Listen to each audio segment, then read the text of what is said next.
The torches threw wavering light across the marble as she moved barefoot toward the thing music waiting in the corner. Her fingers trembled so hard she couldn't steady them. Behind her, 7 witnesses stood without a word, faces lit by oil lamps, eyes locked on her as if she were already on trial. They told her it was tradition. Every bride had done it. To resist would stain her family with shame. But no one had ever said what it was. Not until now. Not until the cloth was lifted and the secret of Roman marriage finally showed itself. It was 89 CE in the reign of Emperor Flavia Tersia was 18 years old. And tonight, she was learning that a Roman wedding didn't end with saffron, veils and scattered walnuts. What happened in the house after the procession with witnesses present? Witnesses who could be called to testify if anything was challenged later. Was something else entirely. The kind of thing Rome's own historians tiptoed around. The kind of thing the Christian church would later try to scrub clean from memory. And yeah, before we go further, I want you to pause for a second and picture this with me. A ritual from 2,000 years ago, unfolding step by step, and we're here talking about it now. If you've ever wondered how much of the past is still echoing in the present, you're already in the right place. Earlier that day, everything had looked like a wedding. Should Buto Flavia wore the flame-cold veil that marked her as a bride. Her hair was divided into 6 braids and bound with wool. Ribbons exactly as custom demanded. The sacrifice at the temple had been smooth. The sheep's entrails showed favorable signs. And the priest gave a satisfied nod. Her father signed the contract that transferred her out of his legal authority and into her husband's, reciting the ancient formula that made the union binding under Roman law. Then came the words every Roman bride spoke, the words that ended one life and began another. Ubu gas, ego ga, where you are gas, I am Gaia, I am Gaia. They sounded sweet enough, almost poetic. But what they meant was simple and brutal. She was no longer herself. She belonged to her husband now, Marcus Petronius Rufus, a grain merchant 25 years older than her, a man she had met 3 times before today. The ceremony was the legal start, a signature, a public seal. The real transformation waited at the end of the torchlit walk through Rome's streets in a house she'd never stepped into before, in a room where strangers were already gathered. As the procession moved through the city, the crowd did what crowds always did at Roman weddings. They sang the Fessine verses, traditional songs so obscene Flavia could feel her cheeks burning beneath her veil. The lyrics weren't subtle. They shouted exactly what would happen to her that night in graphic detail. Mourning. Her mother wasn't laughing. She cried while she braided Flavia's hair. And when it was time to leave, she leaned in close and whispered like she was passing on a warning, not a blessing. Do not resist. Whatever they require, do not resist. It only makes everything worse. By the time they reached Marcus's house, the sun had vanished. Wool garlands and greenery framed the doorway. 2 torches burned on either side, marking it as a place where the marriage would be completed under law. Outside, the crowd's chanting grew louder, cruder. Someone hurled walnuts at her, an old fertility blessing. The shells caught in the folds of her dress, and it didn't feel like a blessing. It felt like being pelted. Marcus stood in the doorway waiting. Behind him, Flavia saw figures moving in lamplight. Too many figures. Far too many for what was supposed to be a private moment between husband and wife. He lifted her over the threshold. That was tradition, too. They said it was to prevent bad luck if a bride stumbled entering her new home. But the gesture came from something older and much darker. An era when women were carried into their husbands' houses, whether they wanted to enter or not. The door shut behind her, cutting off the street noise like a blade. Inside the atrium, the lamplight revealed exactly who had been waiting. An elderly woman in formal robes stepped forward. The puma, her job was to oversee everything about to happen. Near her stood a priest. Flavia couldn't even tell which cult he belonged to. 3 female slaves held basins and cloths. An older man lingered back with a leather satchel at his feet, the kind physicians used for instruments. And in the corner, half hidden beneath draped fabric, stood a wooden structure nearly 4 feet tall. The pronuba took Flavia's hands in a grip that was firm enough to feel like restraint. "Welcome to your husband's home," she said. Her voice was calm, official, the way people speak when they believe they're doing something sacred. The sacred rites must now be completed. And here's the part most people never hear about Roman marriage. It wasn't primarily about romance. It wasn't even primarily about partnership. It was a property transfer, documented, witnessed, protected under law the same way you'd transfer land, livestock, or a ship. Romans called marriage conventio in manum, coming into the hand. A woman passed from her father's authority into her music husband's. In earlier centuries, that transfer was absolute. A husband had the same legal power over his wife as he had over his slaves, including, at least in theory, the right of life and death. By Flavia's time, the imperial period, the edges had softened. Women could own property. Divorce was possible, at least for the wealthy. But the principle didn't change. Marriage moved a woman from one man's control to another's. And like any major property exchange in Rome, it needed verification. Think about how Romans sold land. Witnesses observed. The property was inspected to make sure it matched the seller's claim. Rituals called down divine favor. Boundaries were walked, documents sealed, and everyone understood exactly what was being traded. They applied that same logic to marriage, with one crucial addition. A bride's value wasn't just her dowry. It was her ability to produce legitimate heirs. Her body was part of the transfer. Her fertility was the resource being purchased. And Roman law demanded both be proven before the transaction could be considered complete. This isn't modern interpretation. Roman legal texts say it outright. A marriage was not valid until consummated. And consummation had to be confirmed by witnesses, because without witnesses, how could anyone prove it happened? On top of that, virginity had to be verified because without proof of virginity, how could a husband be certain any child she bore was his? Every requirement produced a ritual. Every ritual fit Roman legal logic, and every ritual feels horrifying to us now because that logic is so alien to everything we think marriage should be. The pronuba guided Flavia toward the draped structure in the corner. Her hand stayed on Flavia's arm, not gently, but like a gate closing behind her. Flavia's heart hammered in her chest so loudly she thought the entire room could hear it. "You must greet Mutinus Tutinus," the pronuba said. "You must ask his blessing before your husband approaches. You must offer yourself as tradition requires." Flavia swallowed hard. Her hands were numb where she reached for the cloth. She pulled it back. Beneath it stood a wooden figure music, carved with almost clinical precision into the shape of a fuss. Not a small charm like the ones Roman children wore for protection. Not a crude household idol. This thing was life-sized, deliberately proportioned for a purpose. Flavia suddenly understood, without anyone having to say the words. Mutinus Tutinus was an old Roman god of fertility and music sexual initiation.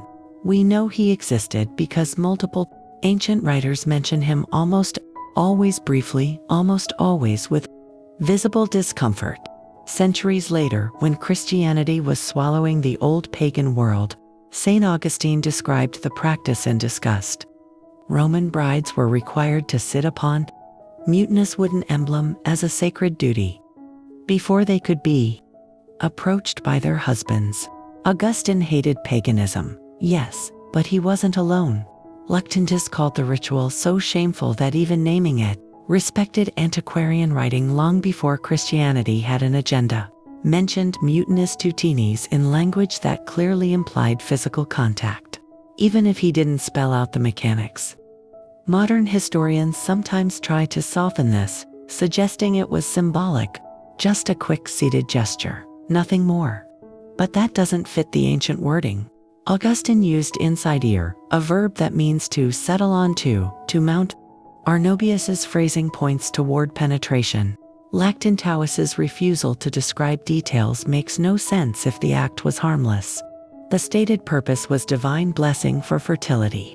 The practical purpose, whether Romans admitted it or not, was preparation.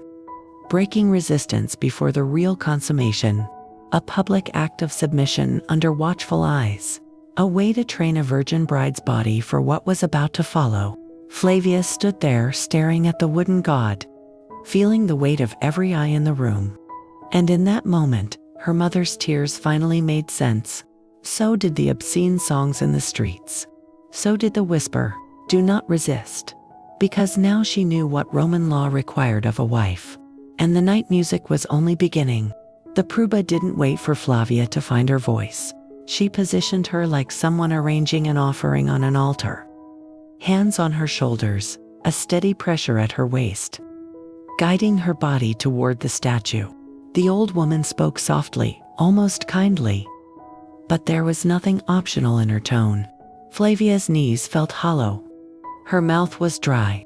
She kept thinking, surely this is symbolic because that's what you tell yourself when reality turns to sharp to hold. But the witnesses didn't look like people gathered for symbolism. They looked like people there to confirm a fact. Her husband watched from a few paces away. He didn't speak. He didn't step closer. He just stood there in the lamplight, waiting like a man who had done his part already by providing a house, a contract, and a dowry receipt. "Begin," the pronuba said. Flavia could have refused. Technically, Rome was full of technicalities. But everyone in that room knew what refusal meant. It meant disgrace, so complete it would swallow her father's name. It meant the contract could be challenged, the union voided, her dowry thrown back like an insult. It meant returning to her family not as a daughter, but as a problem. Damaged goods. A girl no respectable man would marry. A girl whispered about in the forum and at the baths. Her name turned into a cautionary story. It meant proving that everything she'd been taught about honor and duty was a lie. It meant proving that she was worthless. So Flavia did what Roman brides did. She obeyed. The pronuba kept a steady hand on her arm, guiding her onto the wooden figure. The statue was cold, polished smooth by the bodies of women who had come before her. Flavia's breath caught. She squeezed her eyes shut for half a second, then opened them again because she felt the witnesses watching. Music and knew she couldn't look away. There are some moments where time doesn't flow normally. It thickens, it slows. It becomes a series of single heartbeats you feel one at a time. This was one of those moments. She lowered herself as she'd been instructed.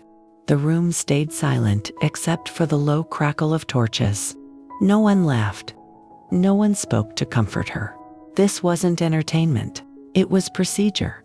When it was over, Flavia's legs shook so badly she could barely stand. 2 slaves stepped in immediately, supporting her elbows, and led her to the basins of scented water waiting nearby. The washing was presented as sacred purification, a cleansing after contact with the god. But it was also practical.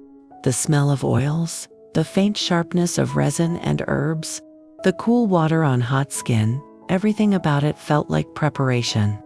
Not recovery, preparation. When the slaves finished, the older man with the leather satchel approached. The physician, he had watched the ritual without speaking. His face composed in the way professionals learned to keep it when emotion would only complicate their work. He set his bag down carefully and opened it as if he were about to tend a wound. This examination was not optional. In weddings involving property, and Flavia's marriage involved plenty, verification was part of the legal chain. A respectable Roman bride underwent inspection by a physician or midwife before marriage to confirm virginal status. It was documented. Music, it became part of the legal record establishing her value. That first examination established the baseline intact, unused, never belonging to another man. Now, after the ritual, there was a second. The physician did not ask permission. He did not offer reassurance. He took measurements the way a surveyor measures land. Roman medical texts describe the methods with a clinical coldness that leaves no doubt what was done. It wasn't romanticized. It wasn't hidden behind poetry. It was anatomy, diagnosis, confirmation, and all of it happened while witnesses looked on. Because this wasn't medicine for her sake. It was evidence for theirs. Flavia understood that in Rome, a bride's feelings were legally irrelevant. The Romans weren't sitting there music thinking, is she scared? Is she in pain? Does she want this? The way a farm doesn't get consulted before it's sold. A bride wasn't consulted before she was verified. Property does not have consent. Property has procedures. When the physician finally stepped away, he nodded once to the pronuba, a small professional signal. The ritual is complete. The baseline has shifted. The body reflects what the law requires it to reflect. The pronuba turned to the witnesses as if to imprint the moment into their memory. Let it be noted, she said. Flavia was hardly hearing anymore. She felt detached, floating somewhere above herself. Watching the scene like it belonged to another girl. The slaves studied her again, and this time they led her toward the bedchamber. The room had been prepared long before she arrived. It was decorated in the traditional way. The marriage bed placed for optimal visibility from the doorway. That doorway would remain open for the night. Oil lamps were arranged so the light couldn't fail when it mattered most. Near the entrance, a couch had been set for the pronuba, not inside the room, not fully outside. The perfect position for a witness who needed to see enough to testify. In the corridor beyond, slaves waited, not for romance, for cleanup, for assistance, for whatever might be demanded afterward. Flavia stood by the bed, wrapped in the layers of her wedding dress. Feeling like a sacrifice in a shrine, her hands were still shaking. Her mind kept returning to the obscene songs outside, and now that she knew what at least one part of tonight truly meant. Those songs felt less like jokes and more music like prophecy. Marcus entered. For the first time all night, Flavia looked directly at him. She had imagined he would be confident, commanding, almost smug. A man receiving what he had purchased. But he wasn't. He looked nervous. Not afraid of her, but afraid of the room. He glanced toward the pronuba with something like embarrassment. Like a boy forced to perform a duty in front of stern relatives. His throat bobbed as he swallowed. He avoided the witness's eyes. It startled her. Not because it made things better. Nervousness doesn't soften power. But because she had assumed his authority would be absolute and effortless. Instead, he looked like a man about to cross a line he'd crossed before. Still feeling the edge of it every time. The pronuba spoke. Voice formal, ritualistic. As if announcing legal terms rather than a human event. The bride is prepared. The gods have blessed the union. Let the marriage be consummated in accordance with the laws of Rome and the customs of our ancestors. Let witnesses verify the completion. Let no one question that this woman has become a wife. Marcus approached the bed, and what followed took hours, not minutes. Not a quick closing of the door. And a shy mourning after. Hours, because this wasn't private intimacy. It was a legal act that had to be completed in a way that satisfied tradition and law. The pronuba observed throughout. Sometimes she spoke, giving quiet instruction when necessary. Not out of gentleness for Flavia, but out of obligation to make sure the steps were done correctly. The door stayed open. The lamps stayed lit. The witnesses moved in and out, careful to keep their knowledge current. Slaves waited in the corridor. The low murmur of their presence seeping into the room like a reminder that this was never really just the two of them. Everything about it was semi-public music by design. A verification ritual, proof, insurance, a safeguard against future music. Room, near dawn, when the lamps were burning low and the air felt staler. The physician returned. Final verification. The pronuba shifted on her couch, alert again. As if the true climax of the night wasn't the consummation itself, but the evidence of it? The physician examined Flavia a third time, confirmed physical change, confirmed transition from virgin to wife, documented it. The pronuba then gave formal testimony to what she had seen. The witnesses would later, if needed, echo her statement in court. With that, the transformation was complete. Flavia Tersia was now a Roman wife, and that's the part that hits hardest. At least to me, because when we imagine the past, we often imagine the drama of the night itself, the horror of the ritual, the cruelty of the system. But Rome wasn't built on drama. It was built on routine. For 1,000 years, this was marriage in Rome, not an exception, not a scandal, normal. Generations of women passed through this same doorway under this same logic. Mothers prepared daughters in whispers because that's all they could do. Fathers signed contracts because that's what fathers did. Husbands received wives because that's how families continued. Witnesses watched because property transfers required witnesses. The system worked because everyone involved accepted its premises. Property must be verified. Transfers must be witnessed. Marriage creates legal obligations that need documentation. Women are the medium through which families endure. It was internally consistent, even as it was externally monstrous. Flavia would bear for children over the next decade. She would run Marcus's household competently. She'd attend festivals, supervise slaves, host dinners, fulfill every duty expected of a matron of her status. Music, and she would never speak of her wedding night.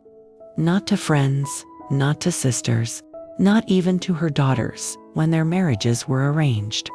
Because what was there to say? It was tradition. It was how things had always been done. It was what being a Roman wife required.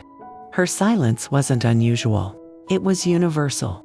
And that silence is why we're left now with fragments. Awkward mentions in legal texts. Embarrassed medical writings. Hostile Christian condemnation.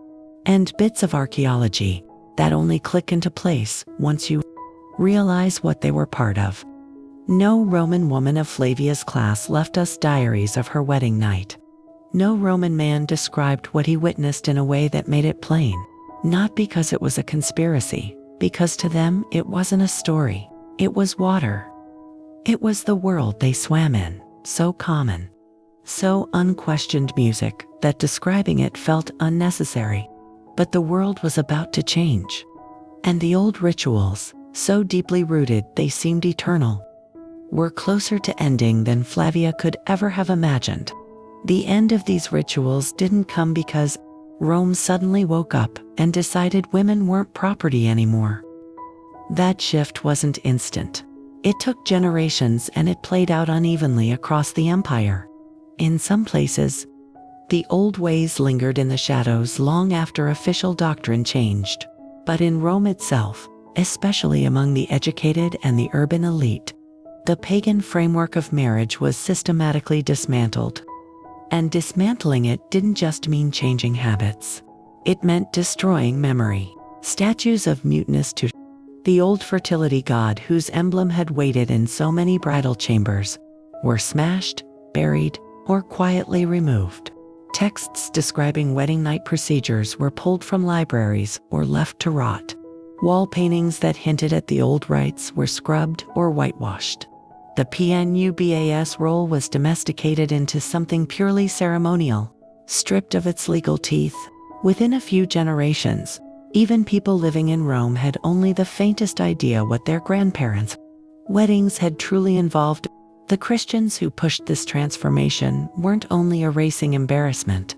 They were trying to build a new civilization on Roman foundations while refusing to look directly at what those foundations had music supported, and they succeeded so completely that today most people's mental picture of a Roman wedding stops at the pretty parts.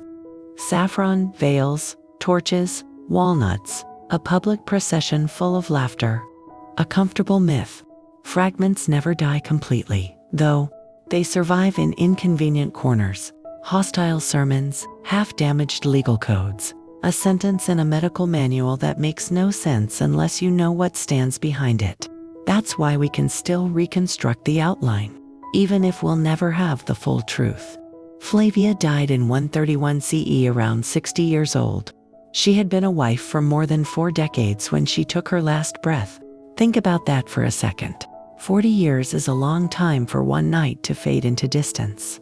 But did it fade? What did Flavia think about her wedding night in the decades that followed? Did she remember it as trauma? As a duty she accepted? As something complicated? Tangled? Impossible to name?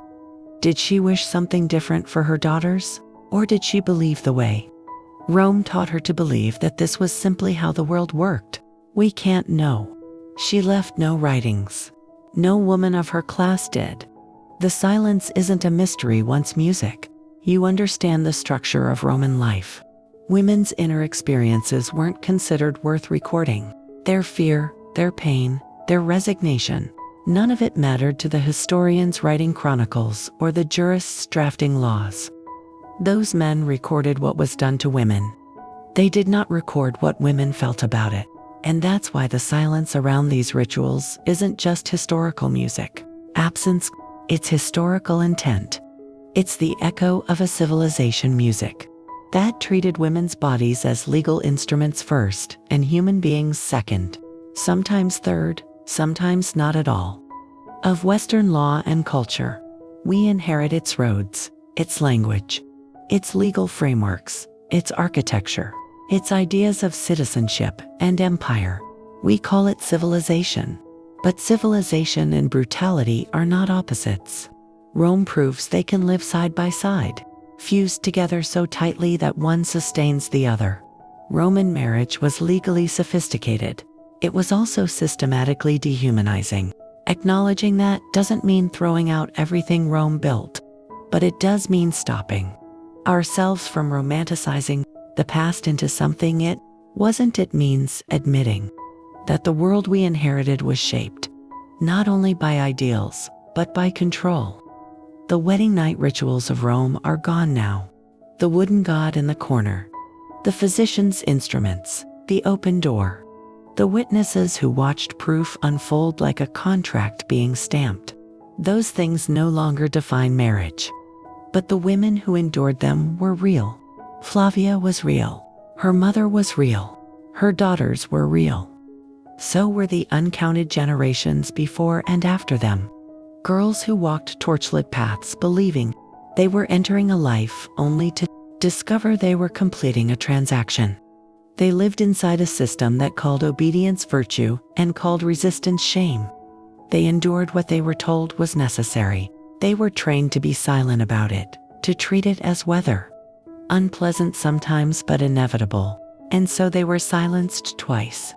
First by a society that didn't care what they felt.